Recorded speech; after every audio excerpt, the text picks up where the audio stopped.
regras,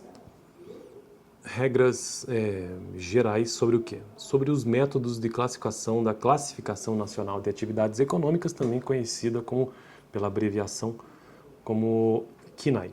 Estou gravando uma playlist nesse canal sobre economia brasileira, no que tange a economia real mesmo, né? Aquilo que acontece no dia a dia. Mas eu achei, e conheci os setores da economia, ou as atividades todas, e eu achei bastante interessante começar primeiramente entendendo a CNAE, porque a CNAE é a base de toda a economia do Brasil no que tange a sua classificação, que é a própria, a própria sigla significa isso, né? Que é um documento elaborado pelo IBGE, inclusive tem na internet facilmente, você coloca assim, ó, CNAE 2.0 IBGE, que já vai aparecer, que é exatamente o documento que eu estou utilizando aqui, ó, para conseguir entender um pouco a CNAE. E no vídeo passado eu entendi um pouco sobre o método de classificação.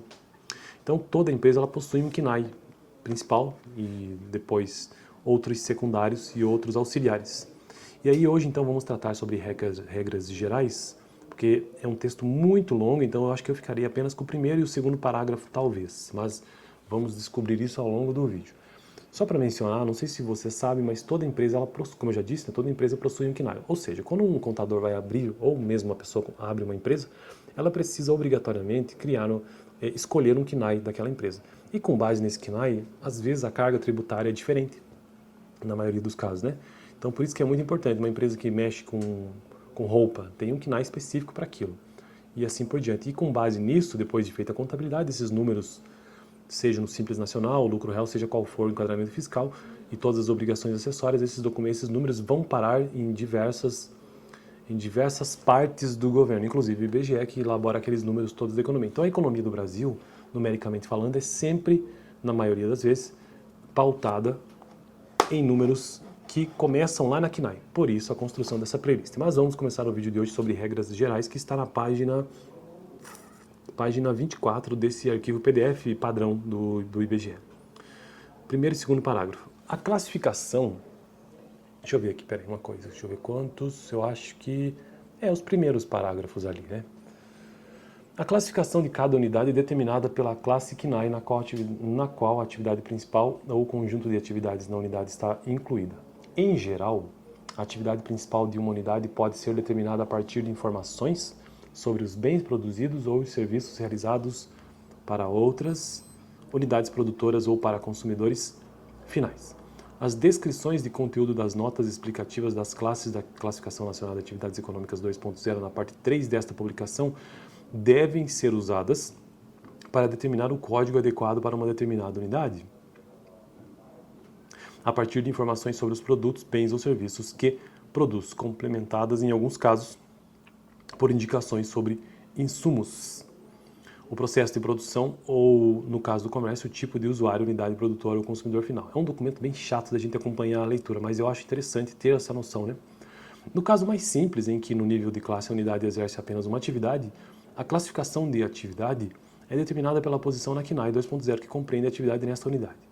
No caso de unidades com múltiplas atividades, que acontece muito, tem muitos CNAEs, né, secundários e auxiliares, a regra geral é de classificação na CNAE 2.0 de acordo com a atividade principal, como recomendado pela CEU ESIC 4, que na verdade é a padronização internacional. A CNAE é muito adaptada, ou ela existe, né, para se adequar às normas internacionais. A atividade principal de uma unidade com atividades múltiplas é determinada por meio de análise de composição do valor adicionado, que é o valor que se ganha a cada etapa de produção.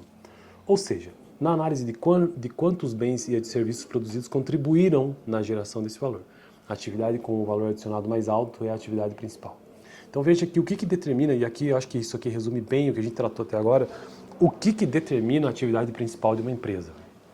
Porque você pensa assim, mas qual que é a atividade principal, qual que é o KNAE da minha empresa? É aquilo que tem maior valor adicionado. É aquilo que atribui o maior valor adicionado na sua empresa.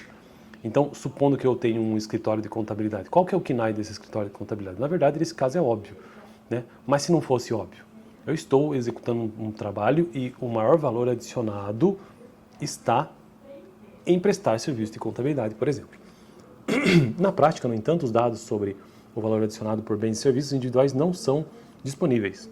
É recomendado nesses casos, né, que a atividade principal seja determinado usando-se uma aproximação para o valor adicionado. Deveria ter um percentual, talvez, né? As variáveis usadas como substitutas do valor adicionado podem ser... Deixa eu ver se eu deixo isso para o próximo vídeo ou fico aqui mesmo. Vou deixar isso aqui para o próximo vídeo para a gente entender então quais são as variáveis usadas como substitutas do valor adicionado, caso não tenha, como não tem esse valor, né? E aí existem algumas possibilidades pelo lado da produção e pelo lado dos insumos que eu deixarei para o próximo vídeo. Beleza? Esses vídeos aqui, sinceramente, de KINAI, são chatos, muito. Até porque eu não edito, fica pior ainda, né? Mas, cara, eu acho extremamente fundamental. Eu não vejo sentido em eu começar a tratar das diversas atividades da economia brasileira sem antes entender um pouco sobre o KINAI. Beleza? Então eu fico por aqui. Até o próximo vídeo, parte 2, sobre regras gerais do método de classificação da KINAI.